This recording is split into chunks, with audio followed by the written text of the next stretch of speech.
Արյան մեջ բարձրանում գլուկոզի մակարդակը։ Շաքարային դիաբետը աշխարհում, ոնց ասացիք դուք, ամենատարածված հիվանդություններից մեկն է, համարվում է 21-րդ դարի համաճարակ առհասարակ, ներկայացնում է իրենից ներզատիչ փոփոխությունների մի խումբ, ներզատիչ խանգարումների մի խումբ, որի հետևանքով ենթաստամոքսային գեղձի բետա բջիջների կողմից ինսուլինի արտադրությունը խանգարվում է եւ առաջանում է մի իրավիճակ, երբ որ գլյուկոզը նորմալ չի ընկալվում օրգանիզմի կողմից, որի հետևանքով եւ առաջանում է գլիկեմիայի բարձրացում, այսինքն գլյուկոզայի մակարդակի ավելացում օրգանիզմում կայուն ձևով։ Դա կոչում ենք շաքարային դիաբետ առհասարակ, ինչն է պատճառը առհասարակ դրա առաջացման, ենթաստամոքսային գեղձի կողմից, ինչպես նշեցի, բետա բջիջների կողմից ինսուլինի արտադրության կամ որակային փոփոխության հետևանքով առաջացած պրոցես է իրենից ներկայացնում շաքարային դիաբետը։ Իսկ հիմնական ինչ ռիսկի խմբում գտնվող մարդիկ առհասարակ շաքարային դիաբետի առաջացման ռիսկերը եւ պատճառները բազմակի են, ամենահաճախակի հանդիպող ռիսկերը դրանք ժառանգական նախատրամադրվածությունն է, սխալ սննդակարգ,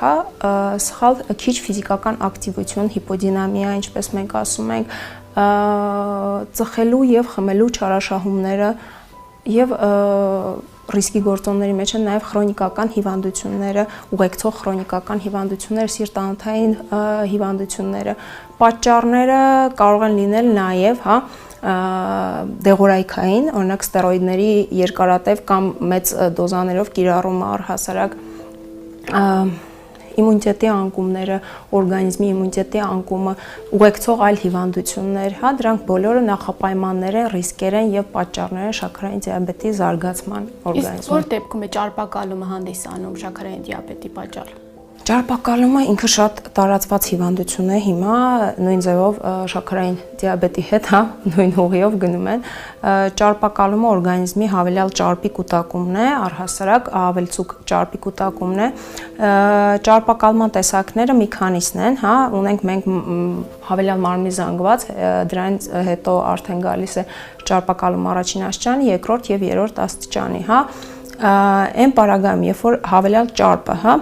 օրգանիզմում առաջացնում է մի հատ իրավիճակ, երբ որ ինսուլինի նկատմամբ առաջանում է կայունություն, այսինքն այն ընկալիչները, որոնց պետք է կապվի ինսուլինը, իրենք հավելյալ ճարպի պատճառով բթանում են, կոպիտ ասած, այսինքն զարգանում է ինսուլինարեզիստենտականություն հասկացողությունը, ինսուլինի ընկալման ռեզիստենտություն, կայունություն, որ հետևանքով երկարատև այդ պրոցեսի հետևանքով